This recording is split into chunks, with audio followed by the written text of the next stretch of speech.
welcome back, Grim Beauties. It's me, Sarah Grim. So today we are doing another episode of Movies, Monsters, and Makeup, where I will be discussing a horror film. And while I'm talking about it, I'm going to be doing my makeup. So if you like this sort of thing, stay tuned. And if you like this video at the end, give it a thumbs up, okay? So on today's episode, any guesses on what we're going to be reviewing? Or what I'm going to be talking about pretty much. So, give you a hint in my little cauldron. What can we be? So today's movie I'll be reviewing is Warlock. Woo! Yeah! Warlock. Yeah, baby. So, Warlock is a 1991 movie. It stars Julian Sands and Laurie Singer.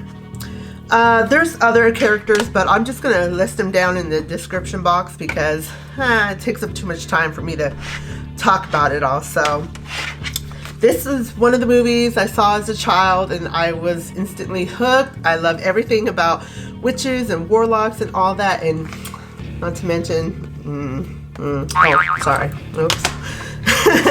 Anyway, so as you already can tell, I have my eyebrows done, saves time. I have my face. I have my face primed and ready to go. So, if you guys are ready, let's begin. So, Warlock is based in 1691 Boston, Massachusetts. It starts with you see a man shackled. And the way he is shackled is by his like big toe and his thumbs. Like, it's really weird and looks so uncomfortable. I'm guessing like the judge or whatever comes in and asks if he wants to admit to his crimes or be forgiven for his crimes, pretty much be forgiven for his crimes. And he's just like, are you kidding me? He's obviously the Warlock. So they're like, okay, fine. Well, then tomorrow you will burn. They're going to burn him because that's what they do to witches back then. They burn him at the stake. So they leave. In comes a man who is a witch hunter. His name is, I always want to say Renfield, but it's not Renfield. It's Redferne. So if I say Renfield on accident, please forgive me. It's Redferne. Renfield is the character from Dracula, so I don't know. It sounds too... So I get confused. So anyways, Redferne comes in. He's like telling him like, yeah, you're gonna die tomorrow, and you know, Satan can't save you. And he hits the Warlock who is shackled, and the Warlock is like, well, maybe Satan will save us both. And so Redferne is like, yeah, and walks out. As he's leaving, like, people are starting to yell and kind of scream, and he's like, what's going on? And like a big storm comes in, of course, right? Big storm all of a sudden comes in, and Redferne is like, what's going on? Oh, he sees like up at the tower where they're keeping the Warlock arrested, I guess, up in the tower, and he's like, oh no. So he goes and runs up there, and he goes in and he sees that the Warlock is escaping through the help of Satan. Satan comes through. Anyway, so as he escapes, that's when like the Warlock turns in like to like this tornado. He starts like he's a tornado now, and then you slowly see him disappear, vanish. But also, who vanishes with him is Redferne. So he's gone too. Next scene, you're in present time. You find out you're in like 1988. Well, I guess not our present time, but present time for that movie, which is weird because I guess it was filmed in 1988, but they didn't release it till 1991, so that's why he comes back in 1998. Just to confuse you a little bit. Anyways, you find out he's in California because they say it on the radio. He's like in LA. Of course, that's where everybody ended up, right? So he crashes through this house in LA, wakes up a girl named Kassandra with a K, and her roommate. And they think like, oh shit, like this guy must just be really drunk and he came through the window, like let's call the cops. But because there's like a windstorm, the power to the phone lines are down, so they're just like, well, let's kick, you know, Kassandra with a K is like, let's boot him out of here, like let's just push him out. But her roommate, he's a nice guy, and he's just like, no, we're having to go sleep in your room, you know, you can take the couch. She's like, fine. So they do that. It's the next day. She's getting ready for, I believe it's work. The Warlock wakes up and he's kind of talking to her. Finds out like he traveled like 3 centuries in time. So he's kind of like, whoa. I traveled 3 centuries in time, and he feels like a little like, you know, unsure. So he like lays back down, and she's like, well, just chill, and then, you know, you could be up on your way, just relax. They think he's drunk, or he was drunk, so that's why like he crashes into their window. They don't think that he, you know, or they don't assume that he just crashed in from time traveling. So Kassandra with a K leaves to work, and that's when, you know, the Warlock wakes up and he sees Cassandra's roommate cooking in the kitchen, and the Warlock is just kind of like eyeing the man's ring. He's not really saying anything to him, and then all of a sudden he like chops off that guy's finger.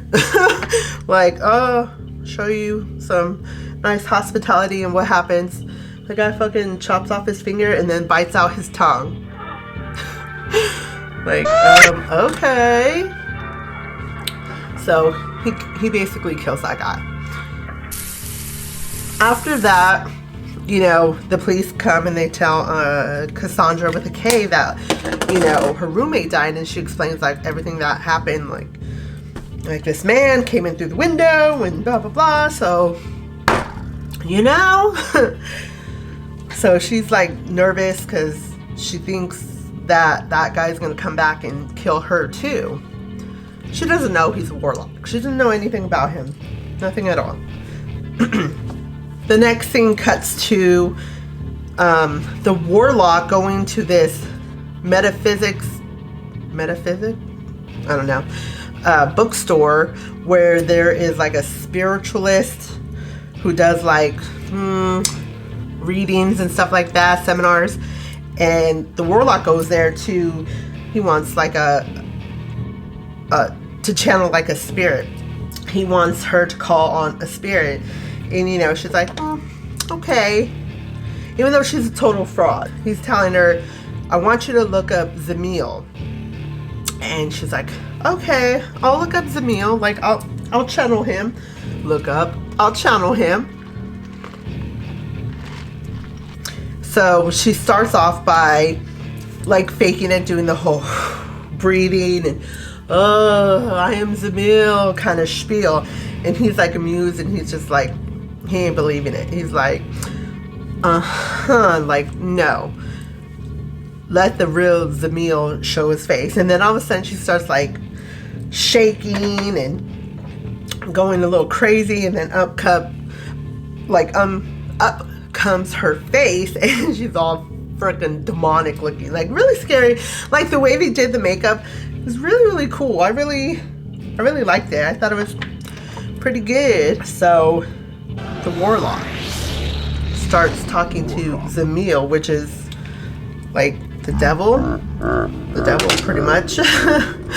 And he tells the Warlock about getting his Bible, which is the Grand Grimoire, which is like, I don't know, Satan's Bible. And if he does that, he's going to be rewarded with, I don't know, extra Warlock powers, or the top Warlock or something like that. Warlock. So he's on the hunt to go find it. What it will do, it has like God's real name or something on there. Okay, so like the grimoire was separated into 3 different places, so he needs to go hunt to put it together, to read God's name backwards or forward and backwards, to destroy Earth creation, all that. So, cool. So one of the really cool parts in the movie, or in that scene, was when the spiritualist is still under Zamil, and she's telling him, like, take my eyes as a guide, or he's telling him, the warlock, to take that lady's eyes as a guide. So he cuts out her eyes and uses them as like a eyeball compass to show him where he will find like the Grand Grimoire pages. So that's pretty fucking gnarly right there, I think. You know, I think that was really cool. I feel like this movie's always been underrated. Like, you don't really hear anybody talk about it too much, but it's like really good. Okay, so next thing, Kassandra with a K, she's back home. She's like, I am getting the hell out of here. Like, no, I'm leaving. So she's gathering up her stuff, trying to leave, and in comes Redferne. Redferne comes in demanding if the man who fell in the window had any blood anywhere. Is there any cuts or blood? Because he needs some of that. He needs some of that warlock blood to find the warlock. She's just like, this fool's crazy. Like, what is going on? What are with all these crazy men coming over here acting all, you know? So she's trying to help him. She remembers that, you know, he did cut himself. She vacuumed up glass and stuff. So she opens up the vacuum bag and he goes through and he finds a shard of glass that has a little bit of the warlock's blood on there. So why he needs the blood, you ask? Well, he needs the blood because he has like this witch finder mechanism. So he puts some blood on this mechanism and it's supposed to spin to show what direction the warlock is. So he does that, it's not spinning, and he's telling the girl, like, it takes time, and, you know, meanwhile that girl's like, this fool's crazy. Unknown to Redferne, she secretly called the police saying, there's a man here, yada yada. So she's like, well, it takes time, but you ain't got time. And the police come, and you know, he's from 1691, he don't know what that is. So he goes out there with a whip, and they freaking taser his ass and arrest him. And she's just like I gotta get out of this house. Like, no, I can't take no more, I need to go. So as she's trying to get the last of her stuff, she walks by the door, and who does she see? She sees Warlock. Yeah, he's right there with the eyeball compass in his hand. It almost looks like those rings that had fingers on them, like the big round, whatever. So he goes in there and he's like using his little compass hand thing, and he goes to the table, like a kitchen table that's really old, and breaks it apart. Inside there, he finds the Grand Grimoire papers. Well, part of them. So part of the one out of the 3 sets he needs to find to put the whole Bible together. And just so happens to be in that table at her house. What great odds. So Kassandra with a K runs and locks herself in the bathroom, trying to escape, but she's just like, I don't know. In pops in Warlock in the window, like he breaks the window. And he grabs like her bracelet she's wearing and he puts this spell on her, and what it does is it makes her age 2 decades over a day. So in one day she will age 2 decades. So she's like 20 years old and she's gonna age 2 decades when she wakes up. So when she wakes up, what happens? She's 40 years old and she's like, no! So I think it's so great because like that's like women's legit worst fears, you know, getting old. You know, like I don't want to be in my 40s. I got like 5 years until I hit my 40s and I'm not happy. I'm like, no, I don't want to be 40. Bummer for her though. She's gonna age another 20 years if she doesn't, you know, figure out how to reverse this. So that's when she's like, you know what? That Redferne man, he wasn't lying. He wasn't lying. That guy's a warlock and put a curse on me, so I need to go find him. So she goes and bails Redferne out and agrees to help him find the warlock. So now they're on the hunt to find the warlock. I mean, at first she didn't want to help him because she was like, well, I'll just dye my hair and, you know, whatever. I guess I could be 40. It's fine. He was just like, he finally made her realize, like, no, you're going to age again and you're going to be dead in a couple of days because you're going to age 2 decades every night. And that's when she's like, oh, shit. I need to help you. Can't get out of from helping you, so she has to help. So they start driving because they're following that witch compass thing, you know, the one that's holding the blood. But the warlock, what he is doing, you see him like on a swing next to like a little boy talking to him, and he finds out the little boy isn't baptized because his father doesn't believe in all that stuff, and that makes the warlock happy. The little boy asks him, like, you know, he asked the warlock, like, why don't you go to church? And he was like, I'm not, you know, witches aren't allowed on church grounds. And the boy's like, witch? You can't be a witch. You're a boy. And the warlock looks all like almost offended, like, yeah, well, some witches are men too. And the boy's like, oh, okay. Not knowing that, you know, he's not going to have a good outcome. So in the next scene, Redferne and Kassandra with a K are driving, still looking for the warlock. And like there's really a funny part where Redferne asks Kassandra with a K, like, why do you paint your face like that? Only Satanist women paint their face, not godly women. It's just so funny, like Satanist women paint their face. Whoops. Not sorry. So I thought that part was funny. So it's nighttime. I think they're gonna kind of sleep or, you know, something. Anyways, it cuts to the warlock. What is he doing? He's conjuring up a little spell. What spell, do you ask? Well, none other than a flying spell. So to make a flying spell, well, you need to make a potion, and it consists of an unbaptized male, like a little boy that's not baptized. He has to boil the fat of the unbaptized boy and drink it. So he does that, and he can start flying now. He flies. You don't need a broom, he can fly now. Get around a lot quicker. So Redferne and Kassandra see this barn, and it has like this symbol up on the barn that's like a pentagram. And so Redferne's like, stop. That means that barn, house, whatever, it has been bewitched. You need to go there. So they head on over there. Renfield.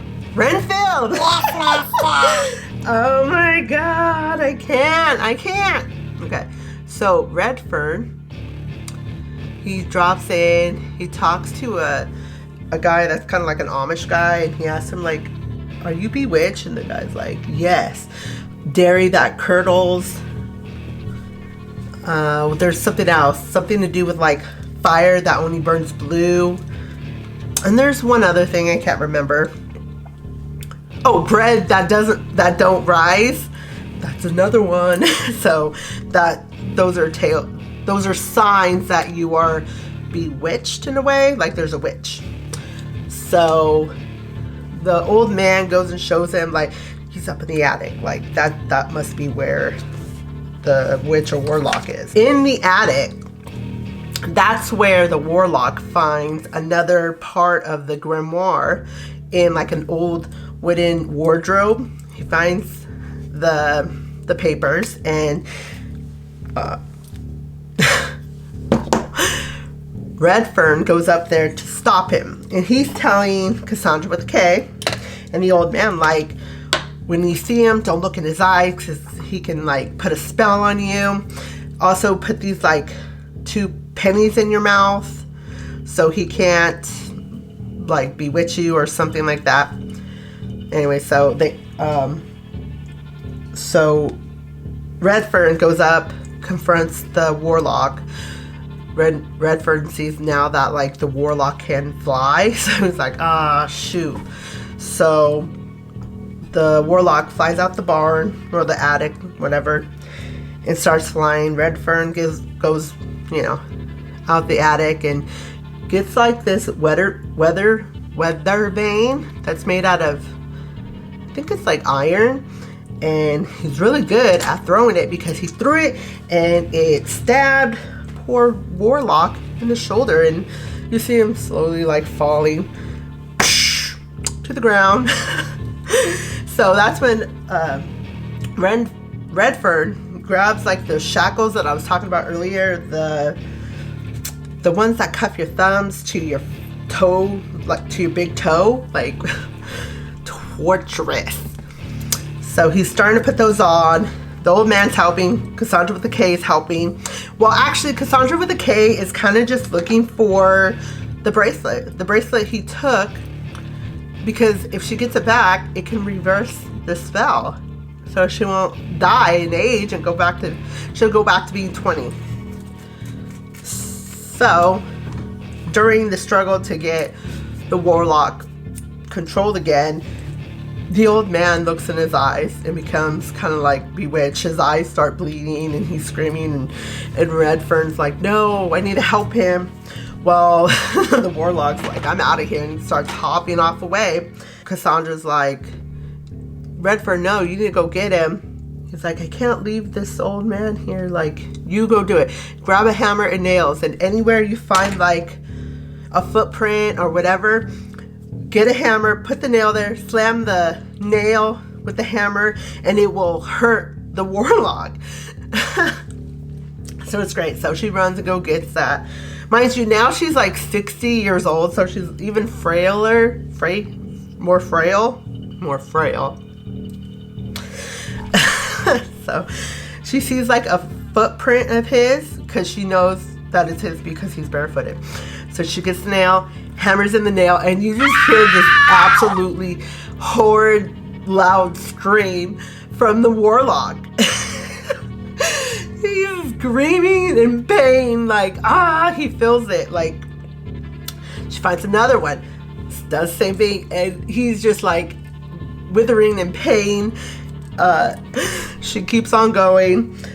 At one point, the warlock fell and made a face imprint in the dirt, and she finds it, and sure enough, she shoves a nail in there, and you see him grab his head like, like, oh my god. I don't know why it cracks me up, but it does. It cracks me up.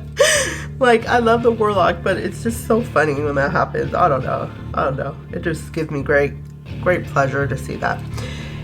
So the warlock is, you know, passed out, I guess, from the pain of the feet and the head nails, you know, so his hands sticking out. He's on a train. I guess I should have said he's on a train. His hands sticking out. Kassandra with the K sees her bracelet. She starts running. What happens? The train starts. The train starts going. what do you, I mean, go figure. It's gonna start taking off.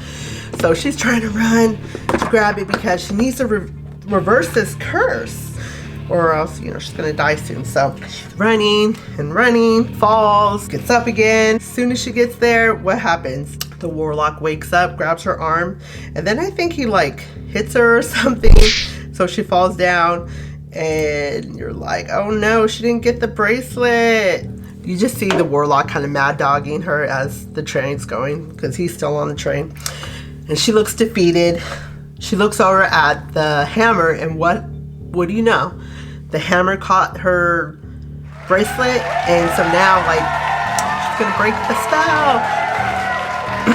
So she gets the bracelet back, goes back to normal, goes and gets Redferne. Now that Redferne knows, like, the warlock is trying to get the Grand Grimoire back together, he's like, we need to stop this. Okay, I can't talk and do this, so I'll be right back.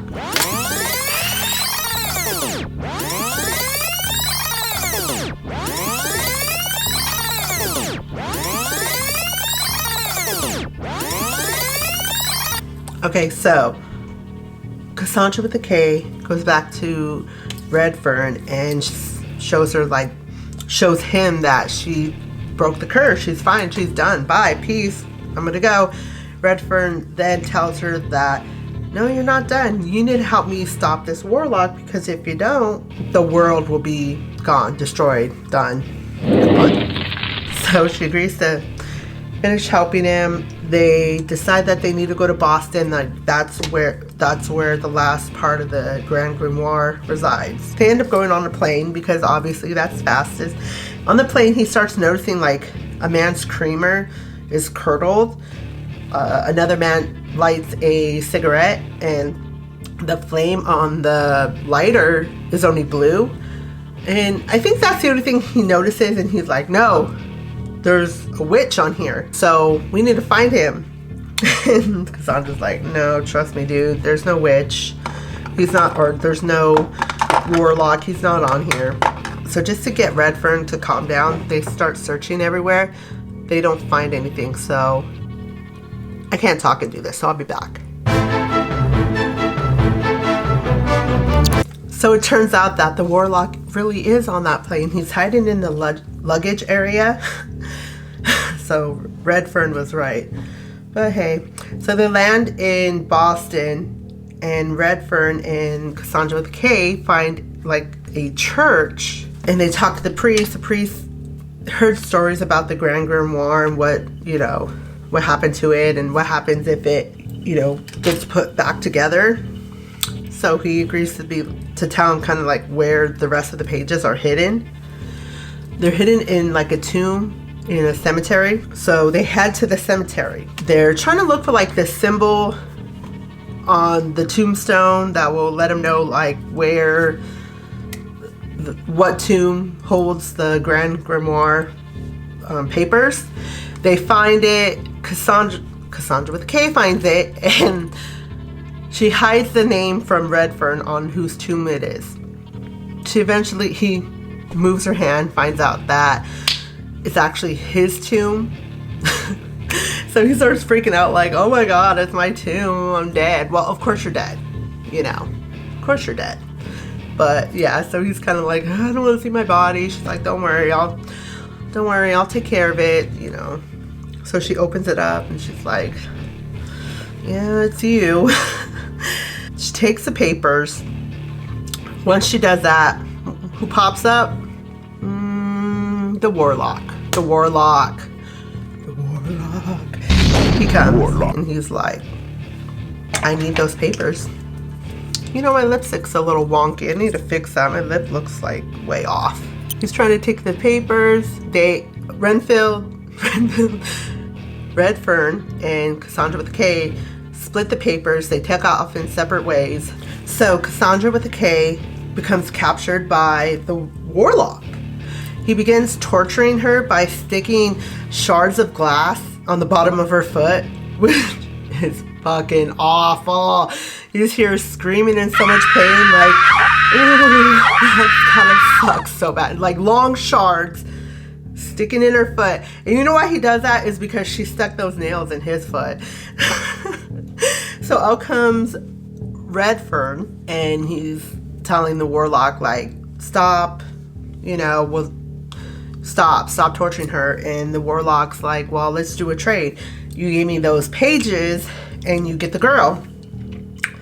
Redferne finally agrees and puts the papers down, and the Warlock lets Kassandra with the K go. Then the Warlock and Redferne, they kind of start fighting, and eventually the Warlock gets the rest of the Grand Grimoire pages and puts the Bible together. And as like it's going together, Kassandra with the K comes up behind him, tries to, I don't know, use like this whip to stop him, as if she's gonna stop the fucking Warlock with the whip around his neck. Anyway, so he gets her, tosses her into a river. Like, yeah, a lot of help that does. So as the book is scrambling, getting put together, Kassandra comes out of the water. She notices it's salt water. Well, what I didn't mention earlier is that Kassandra with a K is a type 1 diabetic, so she has to take insulin regularly. Wow. What does she have on her? She has her little pouch with her syringes. Yay! So what does she do? She fills those syringes with the salt water. Right before the Warlock is about to say God's true name and destroy Earth, destroy everything, she sticks him in the neck with the salt water. Now, I don't know if any of you guys know this, salt, Warlocks and witches, I guess they don't combine, like, you know, it burns them, you know. So he starts like getting all veiny and screaming, and then he starts busting into flames. It's funny, he starts kind of like flying and all engulfed in flames, and he's burnt to like a burnt up marshmallow. So he's dead. The Warlock's dead. The world is safe. Oh, yay! After that happens, Kassandra and Redferne are about to kiss because they just saved the world. And what happens? Redferne, like, disintegrates.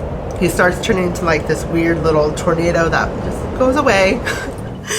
So, sadly, Kassandra with a K didn't get Redferne at the end, you know, because he's dead. He's dead. We all saw that he's dead in his coffin. So now Kassandra with a K has to figure out what she's going to do now with the full Bible, the Grand Grimoire.